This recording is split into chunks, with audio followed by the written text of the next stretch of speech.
3 partis politiques mauritaniens, INSAF, principale formation de la majorité présidentielle d'une part, l'Union des forces de progrès et le Rassemblement des forces démocratiques de l'autre, ont signé jeudi soir un document intitulé « Pacte républicain » sous la supervision du gouvernement, qui en garantit la mise en œuvre. En 18 points, celui-ci les engage à régler par le dialogue et la concertation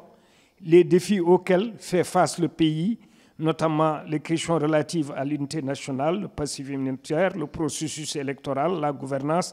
la lutte contre la corruption, la question sociale. La cérémonie de signature qui nous réunit aujourd'hui constitue le couronnement d'un long processus de concertation entre les partis signataires.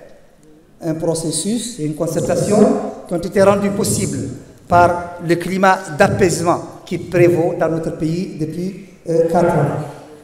Ce processus traduit aussi notre volonté politique commune de prémunir le front intérieur, de normaliser la vie politique et d'ouvrir des perspectives prometteuses aux réformes et au développement, au décollage de notre pays. C'est aussi une opportunité pour l'ancrage des acquis démocratiques, pour la consolidation de la cohésion de notre société à travers un meilleur enracinement dans les valeurs communes de notre société, mais aussi la valorisation de notre diversité sociale et culturelle en tant que richesse et patrimoine commun. Ce sont là autant de challenges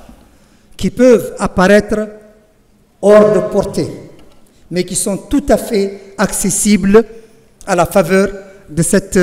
volonté politique sincère et de ce consensus autour de la nécessité de nous mettre tous ensemble au service de notre peuple, de ses aspirations légitimes. Ce peuple, ce grand peuple mauritanien, qui aspire dans toutes ses composantes et dans tous ses milieux à une vie digne, dans un cadre et dans un environnement où prévalent l'équité, l'égalité, et qui aspire aussi à voir ouvrir de nouvelles